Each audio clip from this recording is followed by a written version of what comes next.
do this trick, you need a tongue and a spike with one of these. Now, I actually made this spike from a metal coat hanger. I just took a coat hanger, cut a piece, bent a little curve in here, and then put a little curve on the end, so it kind of looks like a barbecue skewer. Now, there's the classic way of doing the trick where you just stick out your tongue, cover it with your hand, and put the curve around it. But there's a nice little touch you can do that which makes the effect a little bit more convincing.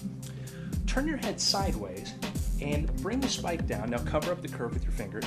Bring the spike down like this in back of your tongue. Now to the audience over here, it looks like you're actually shoving the spike through your tongue. To anybody in back of you, well, it looks like this. So the first step is to bring the spike out, bring it over your tongue like this, and shove it down like that. That's very convincing. They think the spike is actually going through your tongue at that point. Once you get down to here, turn your head towards the audience and bring the curve over your tongue.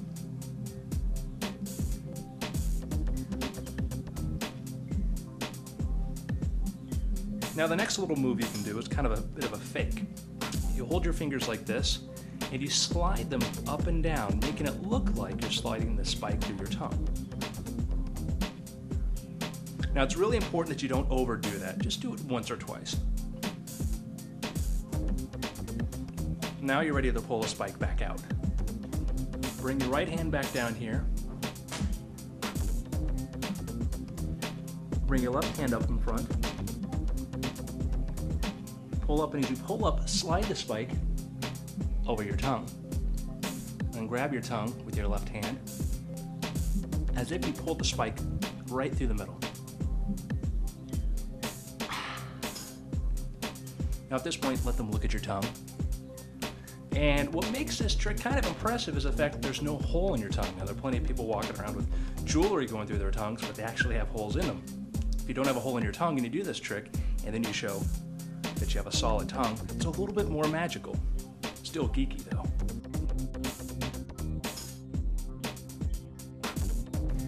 After I do the spike through tongue using a spike with the loop in it, I actually like to expose it to the audience. I show them this is how I did it. That way I can set them up, because then I follow through by using a spike that doesn't have a loop in it. And that looks something like this.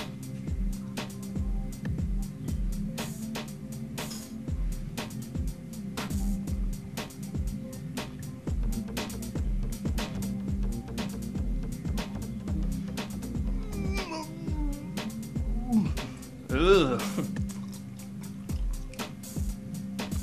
I'd like to give you a little demonstration of what I like to call pain control. First, I got to disinfect my arm.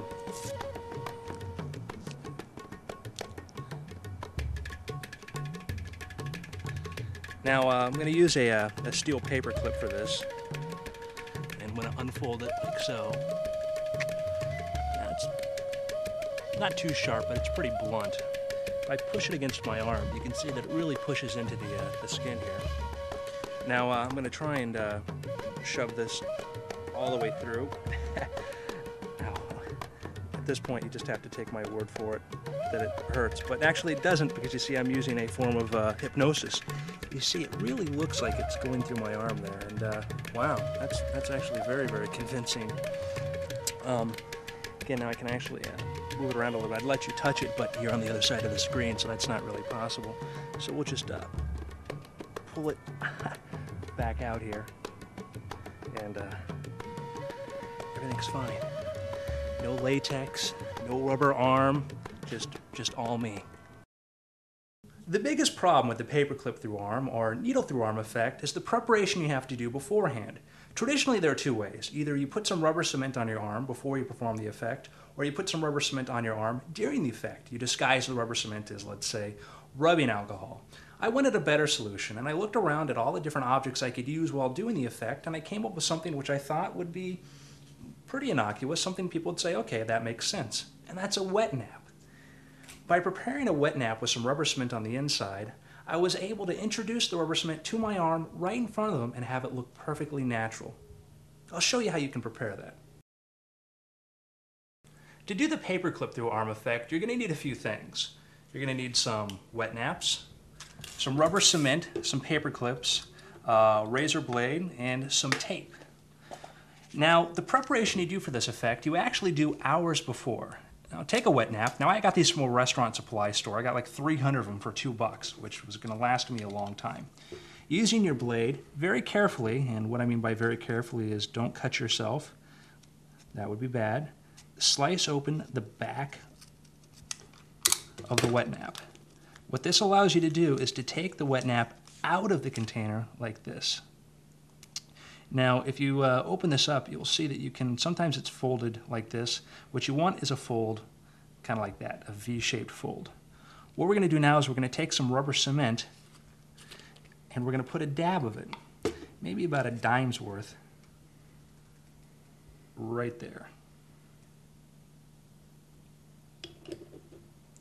Now I'm going to take this, I'm going to close this back up, I'm going to place it back inside the package. Now that's the little secret material I need to do the effect. Now using a piece of tape, I'm going to reseal this wet nap. Now that's going to keep it from drying out and keep the rubber cement in a good rubber cement type condition. Now if you want to go crazy, you can actually perfectly match the tape up, but nobody ever really wants to look at this after the fact.